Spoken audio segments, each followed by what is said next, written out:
Lieu. Thank you, Mr. Chair. Thank you, Mr. Barr, for being here today. I'd like to ask you some questions about the legal standard for seizing and arresting protesters. Under the Fourth Amendment, it requires probable cause before you can seize and arrest a protester, correct? Yes. Yes.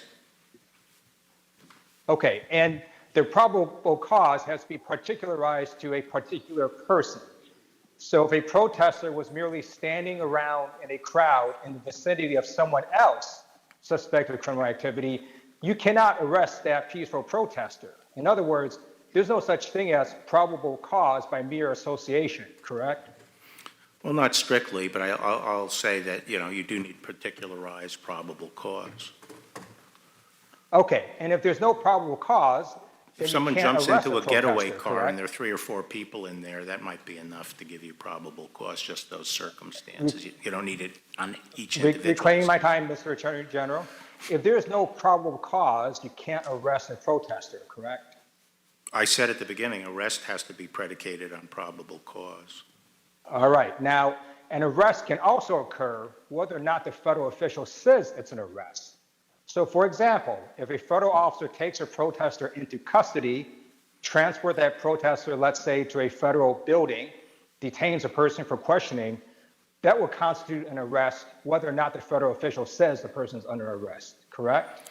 Well, that would require a very intensive review of all the specifics involved. Actually, it wouldn't. In the case of Dunaway versus New York, which is black letter law for over 40 years, the question was whether the police violated the 4th and 15th Amendments when, without probable cause to arrest, they took petitioners into custody, transported him to a police station, and detained him for questioning. So the answer is yes, that would constitute an arrest. No, the answer is that, Fourth Amendment is ultimately governed by reasonableness, and there can be circumstances. The question sometimes is, when does something actually become custody? Reclaiming my time, this is not a trick question, Mr. Barr. I'm just citing you what the Supreme Court said. So here's the problem. Under this standard black letter law, which has been in effect for over 40 years, what the federal forces in Portland did was unconstitutional. Federal forces in full combat gear, in the dark of night, grabbed a protester who was peacefully standing there, forced him into an unmarked van, drove him to a separate location, searched him, detained him, and questioned him. That is what police states do. That's what authoritarian regimes do. But I don't think those were the facts. That's not, I haven't asked you a question yet, Mr. Barr. Okay. What the federal officials did was illegal because they didn't have probable cause. And how do we know that? Because Deputy Director of the Federal Protective Service, Chris Klein, admitted it on national TV. Deputy Director Klein said that the individual that they were questioning was in a crowd and in an area where another individual was aiming a laser at the eyes of officers. That's guilt by association. That's what the Fourth Amendment prohibits.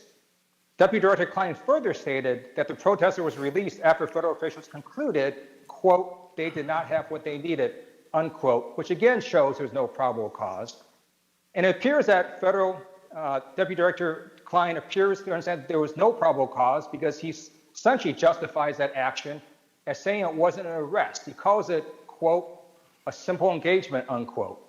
I'm a former prosecutor. I've never heard that term, a simple engagement, because it's a made-up excuse. What these federal officials did was an arrest. They grabbed a peaceful protester, they forced him into a van, drove him to another location, questioned him. That is exactly what the Supreme Court prohibited over 40 years ago. So and that's I obviously, not an isolated incident. I obviously don't know In a that. Washington Post, I haven't asked you a question yet. In a Washington Post article on July 24th entitled Operation Diligent Valor, federal agents told reporters that there's no basis for these arrests. They said, quote, at times they have grabbed an individual and taken them inside the courthouse for questioning before determining that they had no probable cause to charge him with any crime, unquote. Deputy Director Klein said that they coordinate with the U.S. Attorney's Office on all of these arrests. I urge you to instruct your federal officials to comply with the Constitution, and I ask you to investigate these arrests because many of them are in violation of the Fourth Amendment, We do not live in a police state. We're better than that. I yield back. Gentleman yields back. Ms. Lesko? Thank you, Mr. Chair.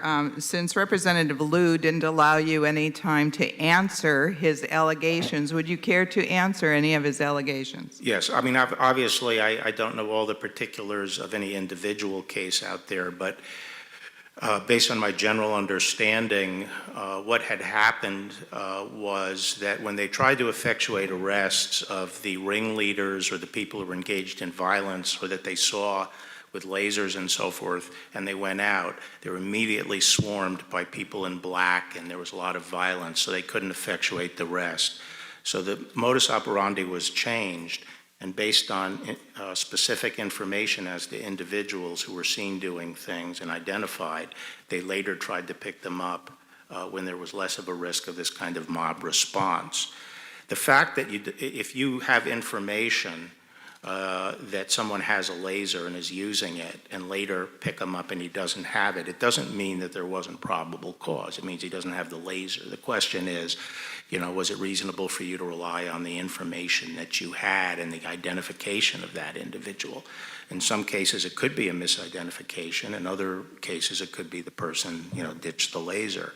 So there is a distinction between whether the person ultimately can be shown to have violated the law and whether there was probable cause for the police to make the inquiry and take them and interrogate them or ask them questions at least. Thank you, Mr. Attorney General.